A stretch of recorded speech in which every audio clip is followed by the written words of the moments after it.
Good morning friends. Republic study channel में मैं संजय कुमार आपका स्वागत करता हूं। दोस्तों, आज हम पढ़ने वाले हैं भारत के प्रमुख युद्ध संधियां। दोस्तों, अगर यह वीडियो आपको अच्छा लगे तो इसको लाइक कीजिए, कमेंट कीजिए और अपने दोस्तों के पास शेयर कीजिए। ठीक है दोस्तों, चलिए वीडियो स्टार्ट करते हैं।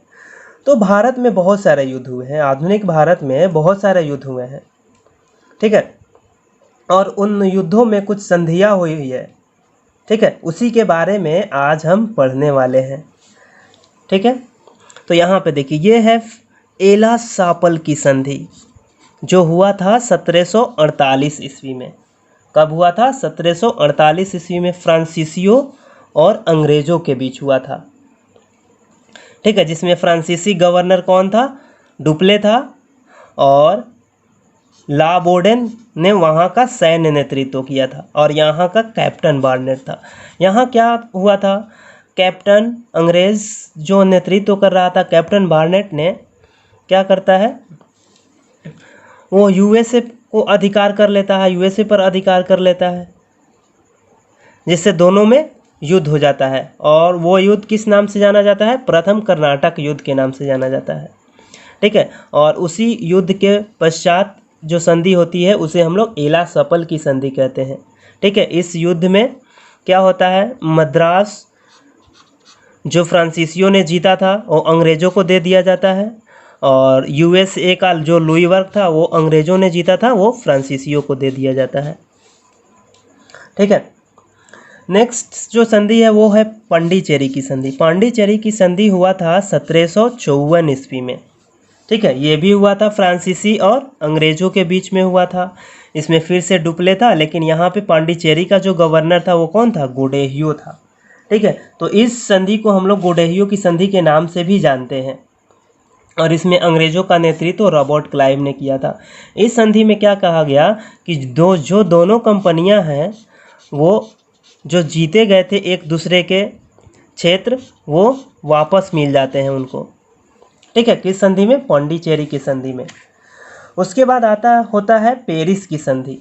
पेरिस की संधि होता है 1763 ईस्वी में फ्रांसीसियों और अंग्रेज़ों के बीच में। और इसमें देखिए, फ्रांसीसी का जो गवर्नर है वो बदल गया। पहले में था डुप्ले, दूसरे में भी था डुप्ले, लेकिन तीसरे में क्या हो जाता है, उसको हटा दिया जाता है और काउंट डी लाली को भारत में फ्रांसीसी गवर्नर बना करके भेजा जाता है। ठीक है, इसमें क्या किया, अंग्रेज़ों ने फ्रांसीसियों की सारी बस्तियां लौटा दी। ठीक है, इस युद्ध संधि में अंग्रेज़ों ने फ्रांसीसियों की सारी बस्तियां तो लौटा दी थी, लेकिन फ्रांसीसी अपने बस्तियों की किलेबंदी नहीं कर सकते थे। ठीक है, और वहाँ पे सैनिक भी नहीं रख सकते थे। ये बात हुई इस संधि में, और इस संधि में अंग्रेज़ों का नेतृत्व रॉबर्ट क्लाइव किया था। ठीक है, तो यहाँ देखिए, पहले में ये हुआ एला सपल की संधि हम लोग पहले से जानते हैं। पहले कर्नाटक युद्ध में, पांडिचेरी की दूसरे कर्नाटक युद्ध में, और पेरिस की तीसरे कर्नाटक में हुई थी। ठीक है, पहला 1748 ईस्वी में हुआ था, दूसरा 1754 ईस्वी में हुआ था, और तीसरा 1763 ईस्वी में हुआ था। ठीक है, उसके बाद आते हैं अलीनगर की संधि। अलीनगर की संधि फरवरी 1757 ईस्वी में बंगाल का नवाब सिराजुद्दौला और अंग्रेज रॉबर्ट क्लाइव के बीच हुआ था। ये संधि क्यों हुआ था, इसके बारे में आगे पढ़ते हैं। देखिए, 20 जून 1756 ईस्वी को एक ब्लैक होल घटना हुई थी। ठीक है, जिसमें क्या होता है, बंगाल का जो नवाब रहता है सिराजुद्दौला, वो क्या करता है, एक 14 बाई 18 कमरे में 146 अंग्रेज़ों को बंद कर देता है, और जब अगले दिन पता चलता है कि उसमें से केवल 23 ही बचे हैं। और इसी घटना की क्षतिपूर्ति के लिए ये अलीनगर की संधि होती है, जिसमें अंग्रेज़ों को कलकत्ता की किलेबंदी करने और सिक्का ढालने का अधिकार दे दिया जाता है। और साथ साथ इस युद्ध में, इस घटना में जो भी क्षतिपूर्ति हुआ था उसको बंगाल के नवाब के द्वारा क्षतिपूर्ति करवाया जाता है। ठीक है। नेक्स्ट जो है वो इलाहाबाद की संधि है। ये हुआ था 1764 ईस्वी में, और ये 1765 ईस्वी में। 1764 ईस्वी में बक्सर का युद्ध हुआ था। उसी युद्ध के पश्चात ये संधि हुआ था, इलाहाबाद की संधि हुआ था। ठीक है। और इलाहाबाद की दो संधि हुआ था। एक संधि हुआ था 12 अगस्त को, और एक संधि हुआ था उसके 4 दिन बाद 16 अगस्त को हुआ था। ठीक है। पहला जो संधि था 12 अगस्त का, वो हुआ था शाह आलम द्वितीय और अंग्रेज़ों के बीच में। पहला हुआ था किसके बीच में? शाह आलम और अंग्रेज़ों के बीच में। और जो 4 दिन बाद 16 अगस्त को जो संधि हुआ था, वो अवध का नवाब शुजाउद्दौला और अंग्रेज़ों के बीच में हुआ था। ठीक है। जो 12 अगस्त वाला इलाहाबाद का संधि हुआ, उसमें शाह आलम द्वितीय को कड़ा एवं इलाहाबाद का क्षेत्र और साथ साथ 26 लाख वार्षिक पेंशन भी दिया गया। ठीक है। और ये जो पेंशन है कौन देंगे? अंग्रेज़ लोग देंगे शाह आलम द्वितीय को। इसके बदले में बिहार, बंगाल और उड़ीसा की दीवानी अंग्रेज़ों को प्राप्त हुई। ठीक है। शाह आलम द्वितीय को कड़ा और इलाहाबाद का जो प्रांत था वो प्राप्त हुआ, और साथ साथ 26 लाख वार्षिक पेंशन भी प्राप्त हुआ। ठीक है। और अंग्रेज़ों को इसमें क्या हुआ? बंगाल, बिहार और उड़ीसा की दीवानी प्राप्त हुई। ठीक है। इस तीनों प्रांत से जो भी आए होंगे वो अंग्रेज़ों को जाएगा। ठीक है। अब आते हैं 4 दिन बाद जो 16 अगस्त को संधि हुआ था अवध का नवाब शुजाउद्दौला और अंग्रेज़ों के बीच में। इसमें क्या होता है?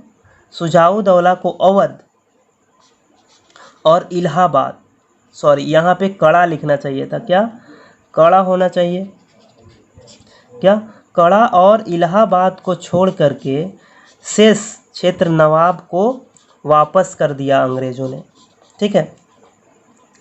और एक और बात इसमें क्या कहा गया कि शुजाउद्दौला यानी अवध का नवाब शुजाउद्दौला अंग्रेज़ों को 50 लाख वार्षिक कर भेजेगा, और साथ साथ अंग्रेज़ों को अवध में कर मुक्त व्यापार करने का अधिकार मिलेगा। ठीक है। इलाहाबाद की दो संधि हुआ था, एक 12 अगस्त को और उसके 4 दिन बाद 16 अगस्त को दूसरा हुआ था। पहला हुआ था शाह आलम द्वितीय और अंग्रेज़ों के बीच में, और दूसरा हुआ था शुजाउद्दौला, अवध का नवाब शुजाउद्दौला और अंग्रेज़ों के बीच में, जिसमें कड़ा, यहाँ पे एक कड़ा होगा। ठीक है। कड़ा और इलाहाबाद का जो क्षेत्र था उसको छोड़ करके अवध के नवाब शुजाउद्दौला को सारे क्षेत्र वापस मिल गए।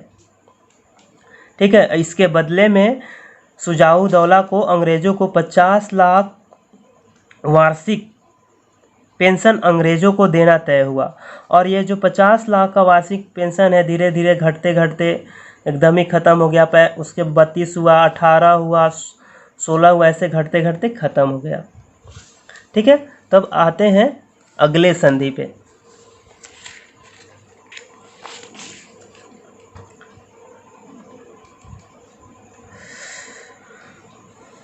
चलिए, अगला जो संधि है वो है मद्रास की संधि। मद्रास की संधि हुआ था कब? 1769 ईस्वी में हैदर अली और अंग्रेज़ों के बीच में हुआ था।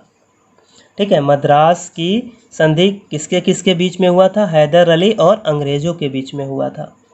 ठीक है। जिसमें तय किया गया कि एक दूसरे के द्वारा जीते हुए जो प्रदेश है वो एक दूसरे को लौटा दी जाएगी, एवं युद्ध की स्थिति में आगे, मतलब इस संधि के बाद आगे कोई भी युद्ध होगा उसमें दोनों एक दूसरे का साथ देंगे।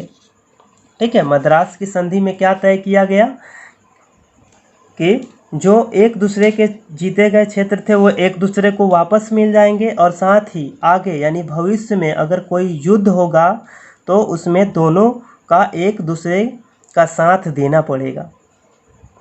ठीक है। चलिए, उसके बाद होता है मंगलोर की संधि। 1784 ईस्वी में मंगलोर की संधि होता है टीपू और अंग्रेज़ों के बीच में।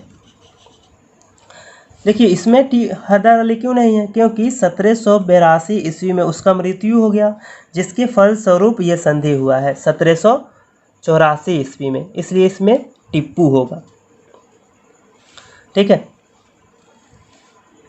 नेक्स्ट है श्रीरंगपट्टनम की संधि, जो हुआ था 1792 ईस्वी में।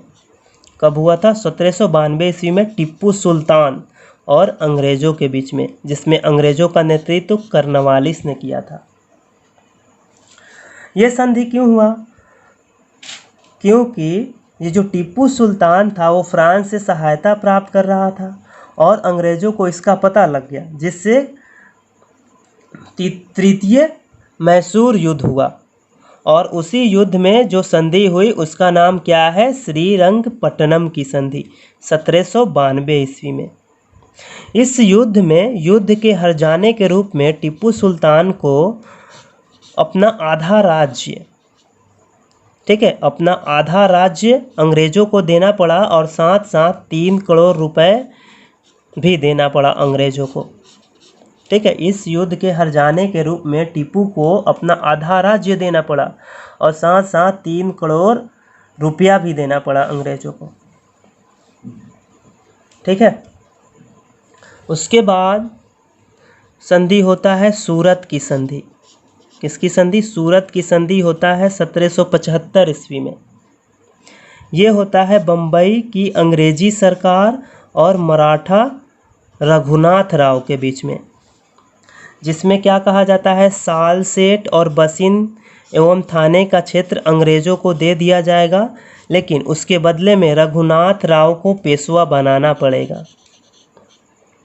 ठीक है। इस सूरत की संधि में क्या कहा जाता है कि सालसेट, बसिन और थाने का जो क्षेत्र होगा वो अंग्रेज़ों को हम दे देंगे, लेकिन रघुनाथ राव को पेशवा बनाना पड़ेगा। ठीक है। और इस संधि का विरोध कलकत्ता की अंग्रेजी सरकार ने किया, जिसके फलस्वरूप इसके आगे 1776 ईस्वी में पुरंदर की संधि होती है। ठीक है। किसकी संधि? पुरंदर की संधि होती है 1776 ईस्वी में कलकत्ता की अंग्रेजी सरकार और पूना दरबार के बीच में। ठीक है। जिसमें क्या कहा जाता है? सालसेट और थाने तो अंग्रेजी हुकूमत में रहेगी, लेकिन साथ में हम राघोवा को पेशवा बनने के लिए समर्थन नहीं करेंगे। कंपनी ने क्या कहा कि हम राघोवा को पेशवा बनने के लिए समर्थन नहीं करेंगे। फिर क्या हुआ? पहले जो सूरत की संधि थी, जो बम्बई सरकार और रघुनाथ राव के बीच हुआ था, इस संधि को कलकत्ता की अंग्रेजी सरकार ने नहीं माना। ठीक है। तो फिर कलकत्ता और पूना दरबार के बीच में जो संधि हुआ उसको भी बम्बई सरकार ने नहीं माना, जिसके फलस्वरूप क्या हुआ? बड़गांव की संधि होता है 1779 ईस्वी में। ठीक है। कब होता है? 1779 ईस्वी में बड़गांव की संधि होता है बम्बई की अंग्रेजी सरकार एवं पूना दरबार के बीच में। ठीक है। और बम्बई की अंग्रेजी सरकार का नेतृत्व करता है वॉरेन हेस्टिंग। वास्तव में हुआ क्या था कि जब पुरंदर की संधि 1776 ईस्वी में हुई थी, उसमें तो बम्बई सरकार उससे नाराज़ हो गई, जिससे क्या हुआ? पूना दरबार और बम्बई सरकार में युद्ध हुआ और इस युद्ध में पूना दरबार जीत जाता है, जिसके फलस्वरूप अंग्रेज़ों को एक संधि करनी पड़ती है। और इस संधि में क्या कहा जाता है कि सारे मराठा क्षेत्र मराठों को वापस करने पड़ेंगे। ठीक है। और इस संधि को अंग्रेज़ों ने मानने से इनकार कर दिया, जिसके फलस्वरूप सालबाई की संधि हुई। ठीक है। सालबाई की संधि हुई।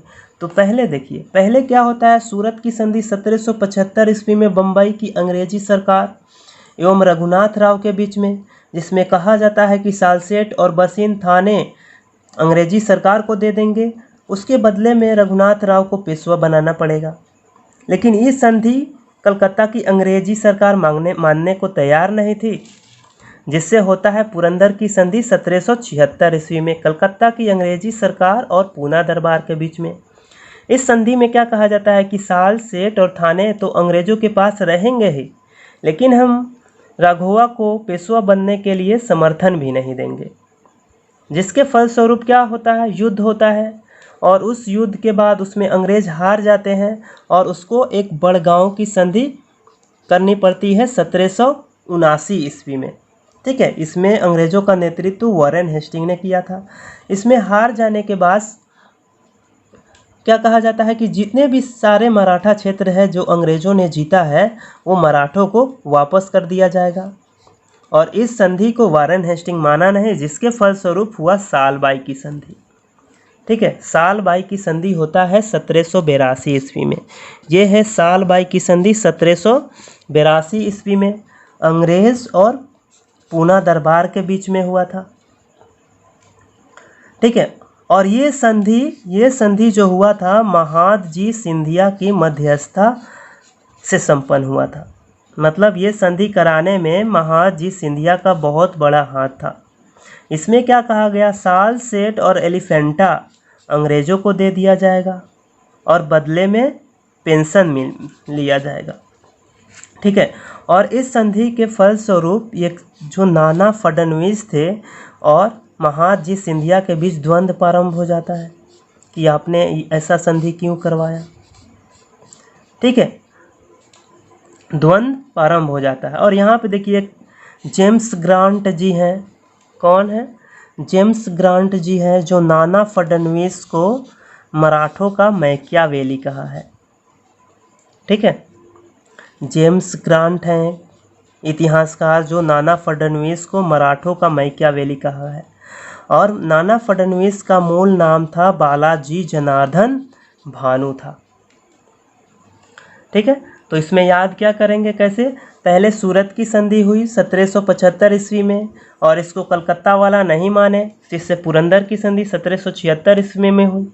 इससे फिर बम्बई वाले नहीं माने, जिससे क्या हुई, बड़गांव की संधि हुई 1779 ईस्वी में। और इसको फिर क्या हुए, अंग्रेज लोग नहीं माने, जिसके फलस्वरूप सालबाई की संधि होती है 1782 ईस्वी में। ठीक है, और इसी संधि में महादजी सिंधिया और नाना फडणवीस के बीच क्या होता है, द्वंद्व की शुरुआत हो जाती है। ठीक है, तो चलिए हम अब आगे बढ़ते हैं।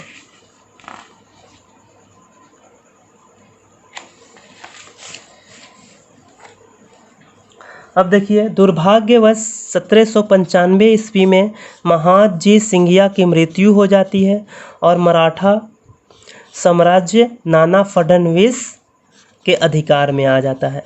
लेकिन दुर्भाग्यवश इनकी भी मृत्यु हो जाती है 1800 ईस्वी में। ठीक है, और उसके बाद बनता है कौन, 1795 ईस्वी में रघुनाथ राव का अयोग्य पुत्र बाजीराव द्वितीय पेशवा बनता है। और ये एक अयोग्य शासक था। कौन? बाजीराव द्वितीय। ये बाजीराव द्वितीय 1795 ईस्वी में पेशवा बनता है। ये अयोग्य शासक था और इसने क्या किया, मराठों को आपस में लड़ाने का काम किया। ठीक है, इंदौर के होलकर को देखिए क्या होता है, नाना फडणवीस की मृत्यु के बाद जितने भी मराठा थे वे अलग अलग प्रांत में बंट जाते हैं। जैसे बड़ौदरा में गायकवाड़ हो गए, इंदौर के होलकर हो गए, नागपुर के भोसले हो गए, ग्वालियर के सिंधिया हो गए। ठीक है, और ये जो बाजीराव द्वितीय था वे मराठों को ही आपस में लड़ाया करते थे, जिससे क्या होता है, होलकर और सिंधिया के बीच ये एक विवाद उत्पन्न कर देता है, जिससे होलकर ने पेशवा एवं सिंधिया की संयुक्त सेना को पराजित कर देता है। ठीक है, पराजित कर देता है। और ये जो पेशवा है भाग करके अंग्रेजों के पास आता है। क्या होता है, यहाँ तो इंदौर के होलकरों ने पेशवा और सिंधिया को पराजित कर दिया, जिससे ये पेशवा मतलब बाजीराव द्वितीय, ये जो पेशवा है बाजीराव द्वितीय वो भाग करके अंग्रेजों के पास आता है और अंग्रेजों से एक संधि करता है, जिसे हम लोग बसिंत की संधि के नाम से जानते हैं, जो 1802 ईस्वी में हुआ था। ठीक है, बाजीराव द्वितीय और अंग्रेजों के बीच में हुआ था। इस संधि में क्या कहा गया कि पूना में अंग्रेजी सेना रखनी पड़ेगी, जो बाजीराव द्वितीय खुद के खर्च से अंग्रेजी सेना रखेगा, और साथ साथ गुजरात एवं तुंगभद्रा नदी का जो क्षेत्र होगा वो अंग्रेजों को दी जाएगी। और ये जो संधि था वो कोई भी मराठा सरदार मानने के लिए तैयार नहीं थे, ना ही बड़ौदा के गायकवाड़, इंदौर के होलकर, न नागपुर के भोसले, न ग्वालियर के सिंधिया। जिससे क्या होता है, ग्वालियर के सिंधिया, उसके बाद नागपुर के भोसले, ये अंग्रेज़ों से अलग अलग संधि करते हैं। ठीक है, तो ये संधि है देवगांव की संधि। बसिंत की संधि के बाद एक संधि होती है देवगांव की संधि 1803 ईस्वी में। ये किसके किसके बीच में, भोसले कहाँ के रहने वाले थे, कहाँ के थे, नागपुर के थे। तो भोसले और अंग्रेज़ों के बीच में होती है देवगांव की संधि 1803 ईस्वी में। फिर 1803 ईस्वी में ही सुरजी अर्जुन गांव की संधि 1803 ईस्वी में सिंधिया के साथ करते हैं अंग्रेज लोग। उसके बाद राजपुर घाट की संधि 1805 में होता है, होलकरों के साथ अंग्रेज करते हैं। ठीक है, तो देखिए ये जो बसिंत का संधि था वो मराठा तो माने नहीं, जिसके फलस्वरूप उनको अंग्रेजों से विभिन्न संधियां करनी पड़ी। पहला क्या है, देवगांव की संधि 1803 ईस्वी में भोसले अंग्रेजों से किए। सुरजी अर्जुन गांव की संधि 1803 ईस्वी में सिंधिया अंग्रेजों से करते हैं। और राजपुर घाट की संधि 1805 ईस्वी में होलकर अंग्रेजों से करते हैं।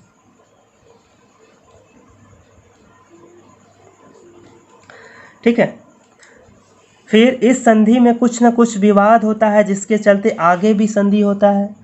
जैसे नागपुर की संधि 1816 ईस्वी में भोसले के अप्पा साहब और अंग्रेजों के बीच में हुआ था, 1816 ईस्वी में नागपुर की संधि। फिर ग्वालियर की संधि हुआ था 1817 ईस्वी में, जिसमें ये सिंधिया के बीच में और अंग्रेजों के बीच में हुआ था, जिसमें सिंधिया की ओर से दौलत राव सिंघिया थे, उसका नेतृत्व कर रहे थे। उसके बाद फिर 1818 ईस्वी में मंदसौर की संधि हुआ, ये होलकरों के बीच में, और होलकरों का नेतृत्व कौन कर रहे थे, मल्हार राव होलकर, और अंग्रेजों के बीच में होता है ये संधि। ठीक है, अब देखिए यहाँ पे बाजीराव द्वितीय और अंग्रेजों के बीच में फिर से एक संधि होता है। ठीक है, और वो संधि होता है पूना की संधि, जो 1817 ईस्वी में हुआ बाजीराव द्वितीय एवं अंग्रेजों के बीच में, जिसमें अंग्रेज नेतृत्व तो लॉर्ड हेस्टिंग कर रहा था उस समय। कौन कर रहा था, लॉर्ड हेस्टिंग कर रहा था।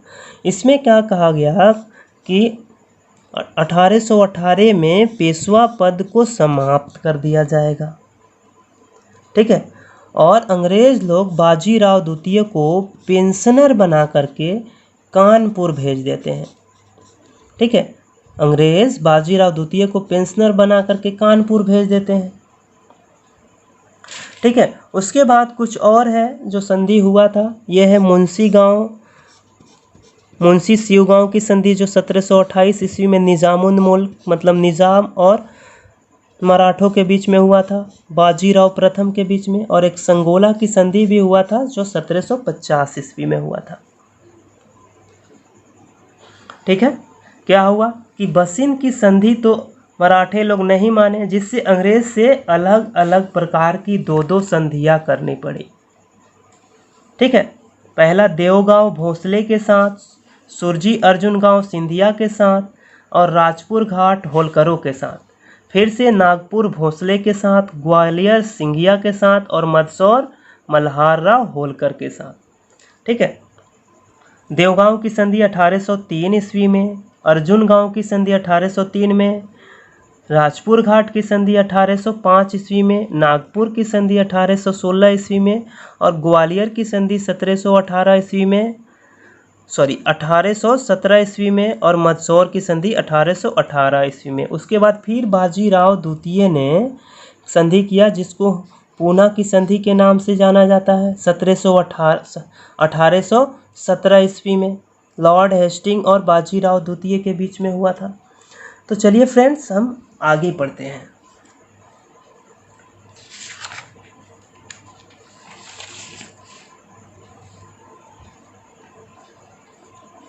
चलिए, अभी बहुत सारे संधि के बारे में तो हमने कुछ जानकारी हासिल कर लिया। अब अगला जो संधि है वो है लाहौर की संधि। कहाँ की संधि है? लाहौर की संधि है, जो 9 मार्च 1846 ईस्वी को हुआ था, अंग्रेज़ों के बीच में और सिखों के बीच में हुआ था। इसमें अंग्रेजी नेतृत्व लॉर्ड हार्डिंग और सिख का नेतृत्व दिलीप सिंह कर रहे थे। इस संधि में क्या हुआ? इस संधि में क्या होता है, सिखों ने सतलज नदी के दक्षिण, क्या है, सतलज नदी के दक्षिण का जो क्षेत्र था वो अंग्रेज़ों को दे देते हैं। सीख लोग सतलज नदी के दक्षिण का क्षेत्र अंग्रेज़ों को दे देते हैं। उसके बदले में अंग्रेज़ लोग दिलीप सिंह को वहाँ का महाराजा घोषित करते हैं और लाल सिंह को उसका प्रधानमंत्री घोषित करते हैं, और साथ ही साथ उनकी माता झिंदन को दिलीप सिंह की संरक्षिका घोषित करते हैं, क्योंकि दिलीप सिंह उस समय क्या था, वयस्क नहीं था, अभी छोटा बच्चा था। ठीक है। और इस संधि में आगे चलकर कुछ न कुछ रूखापन हुआ। ठीक है, जिसके चलते भैरोवाल की संधि होता है। 16 दिसंबर 1846 ईस्वी को भैरोवाल की संधि होता है अंग्रेज़ों के और सिखों के बीच में। ठीक है, इस संधि में क्या कहा जाता है? चलिए, उसके बाद होता है, देखिए यहाँ पे लाहौर की संधि में, ये जो लाहौर की संधि है, उसमें क्या कहा, लाहौर में शांति व्यवस्था बनाए रखने के लिए अंग्रेजी सेना को 22 लाख वार्षिक देना पड़ता था। लाहौर की संधि के अनुसार लाहौर में शांति व्यवस्था बनाए रखने के लिए अंग्रेज़ों की फौज गठित थी, और वहाँ लाहौर के पैसों से ही, ठीक है, जिसमें अंग्रेज़ों की जो सेना थी उसको 22 लाख वार्षिक कर देना पड़ता था। और साथ साथ ये भी कहा गया कि पंजाब पर अंग्रेज़ों का अधिकार हो जाएगा। ठीक है, उसके बाद क्या हुआ, 20 अगस्त 1847 ईस्वी को माता जिंदन, या फिर उनको जिंदा बोला जाता है, उनको 48,000 का वार्षिक पेंशन दे करके शेखपुरा में भेज दिया जाता है।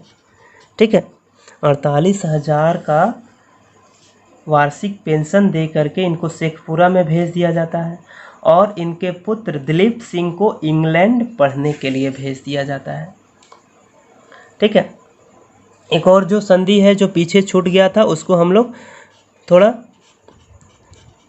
पढ़ लेते हैं।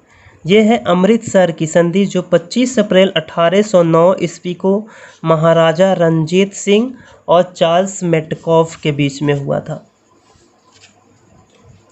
ठीक है, नेक्स्ट आते हैं, ये है सुगौली की संधि। सुगौली की संधि 1816 ईस्वी में गोरखा के नेपाल के गोरखा और अंग्रेज़ों के बीच में हुआ था। नेक्स्ट है यानडूब की संधि।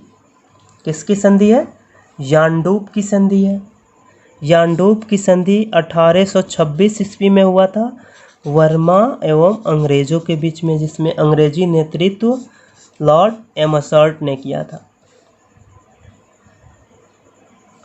ठीक है, और यहाँ पे जो सुगौली की जो संधि है उसमें गढ़वाल, कुमायूं के किला एवं तराई क्षेत्र का जो अधिकांश भाग था उस पर अंग्रेज़ों का अधिकार हो जाता है, और उसके साथ साथ सिक्किम पर भी अंग्रेज़ों का अधिकार हो जाता है। ठीक है, चलिए अब नेक्स्ट आते हैं। तो देखिए, इसमें जितने भी मैंने कुछ संधियों को आपको बताया है उसको हम लोग कुछ ट्रिक से भी याद कर सकते हैं। जैसे ये फर्स्ट जो ट्रिक है वो है ए पापे। क्या है? ए पापे। ए से हो गया एला सापल की संधि। ए से एला सापल की संधि 1748 ईस्वी में। पा से पांडिचेरी की संधि 1754 ईस्वी में। और पे से पेरिस की संधि 1763 ईस्वी में। क्या याद रखेंगे हम लोग ट्रिक? ए पा पे, ए से एला सापल की संधि 1748, पा से पांडिचेरी की संधि 1754, पे से पेरिस की संधि 1763। 48, 54, 63, 1748, 1754 और 1763। ठीक है, ये याद हो गया। नेक्स्ट जो ट्रिक है वो है एमएमएस। एम से देखिए मद्रास की संधि 1769 ईस्वी में। फिर उसके बाद एम से मंगलोर की संधि 1784 ईस्वी में। उसके बाद श्रीरंग, एस से श्रीरंगपट्टनम की संधि 1792 ईस्वी में। अब यहाँ पे देखिए दो दो एम है तो इससे कंफ्यूज मत होइएगा। पहले देखिए म आता है, उसके बाद ये जो बिंदु है ऊपर वो लास्ट में आता है। ठीक है, तो इससे हम ये याद कर लेंगे एमएमएस। एम से मद्रास की संधि 1769, एम से मंगलोर की संधि और एस से श्रीरंगपट्टनम की संधि। पहला जो हुआ 1769 में हुआ, दूसरा जो हुआ वो 1784 ईस्वी में हुआ और तीसरा जो हुआ 1792 ईस्वी में हुआ। ठीक है, पहले मद्रास की संधि हुआ, उसके बाद मंगलोर की संधि हुआ, उसके बाद श्रीरंगपट्टनम की संधि हुआ। ठीक है, इतना याद हो गया। चलिए नेक्स्ट आते हैं। थर्ड जो ट्रिक है वो बहुत ही इम्पोर्टेंट ट्रिक है, इसको थोड़ा अच्छे से याद कर लीजिएगा। ठीक है, देखिए सूरपुर बड़गांव साला बसे देवगांव। ठीक है, पढ़िए फिर से, सूरपुर बड़गांव साला बसे देवगांव। हो गया। उसके बाद अर्जुन राजा नागपुर को गाली पूना और मंदसौर में दिया। क्या? अर्जुन राजा नागपुर को गाली पूना और मंदसौर में दिया। पहले क्या है? सूरपुर बड़गांव साला बसे देवगांव। दूसरा उसी में अर्जुन राजा नागपुर को गाली पूना और मंदसौर में दिया। चलिए इसका विश्लेषण कर लेते हैं हम लोग। सुर मतलब सूरत की संधि 1775 ईस्वी में। ठीक है, पूर मतलब पुरंदर की संधि 1776 ईस्वी में। बड़गांव मतलब बड़गांव की संधि 1779 ईस्वी में। साला मतलब सालाबाई की संधि हुआ था 1782 ईस्वी में। बसिन की संधि 1802 ईस्वी में, जिसमें अधिकांश जो मराठा सरदार थे इसको मानने से इनकार कर दिए थे और इससे अंग्रेजों से उनको विभिन्न संधियां करनी पड़ी थी। ठीक है, उसके बाद है देवगांव की संधि 1803 में। अर्जुन गांव की संधि ये भी हुआ था 1803 ईस्वी में। ठीक है, यहाँ पे देखिए देव कृष्णा और अर्जुन, कृष्णा अर्जुन साथ साथ 1803 और 1803। ठीक है, ऐसे याद कर लेंगे। उसके बाद ये हुआ राजापुर की संधि, राजपुर घाट की संधि होगा यहाँ पे। ठीक है, क्या लिख लेंगे यहाँ पे? राजपुर घाट की संधि 1805 ईस्वी में। ठीक है, नेक्स्ट जो है नागपुर की संधि 1816। गाली मतलब ग्वालियर की संधि 1817। पूना की संधि 1817। दोनों संधि ग्वालियर पूना 1817। और लास्ट में हुआ था मंदसौर की संधि, कब? 1818 ईस्वी में। ठीक है, तो दोस्तों मैं ये उम्मीद करता हूँ कि ये वीडियो आपको अच्छा लगा हो।